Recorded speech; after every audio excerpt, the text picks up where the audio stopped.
Next week, the RBNZ is meeting on the 22nd of February, early UK time. And there is some scope for movement in the Aussie-New Zealand dollar pair. Now, at the last RBNZ meeting, the RBNZ were very hawkish, hiking by 75 basis points, and they projected a terminal rate of 5.5% for the third quarter this year. However, stir markets see a slightly lower terminal rate of around 5.30%. For the coming meeting, expectations are that there's nearly 100% chance seen of a 50 basis point rate hike. So the markets are expecting that to be a done deal. However, what will become very important is the forward guidance. Do the RBNZ surprise markets and only hike by 25 basis points?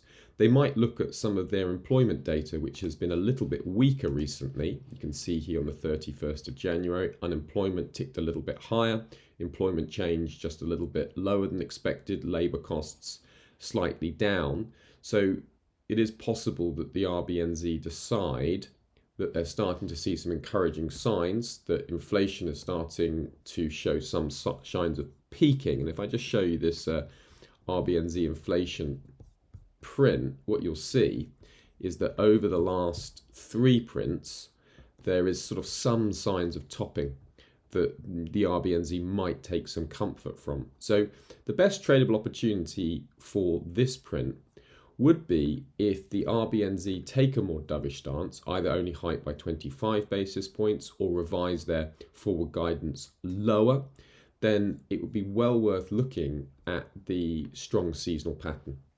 The Aussie-New Zealand dollar pair tends to gain around this time of the year, and it's 73% winning trades between the 23rd of Feb and the 11th of March. And this little spike to the upside in the Aussie-New Zealand dollar pair would be a very interesting seasonal pattern to try to take advantage of should the RBNZ turn more dovish, because that would weaken the New Zealand dollar and increase the Australian dollar. And remember, the RBA are really struggling with rising inflation and look set to be more hawkish. Now, the other thing to notice is the New Zealand dollar index. It's just sitting around that sort of 84 support level. So if there was a big revision lower from the RBNZ, we could start to see this testing down through this region.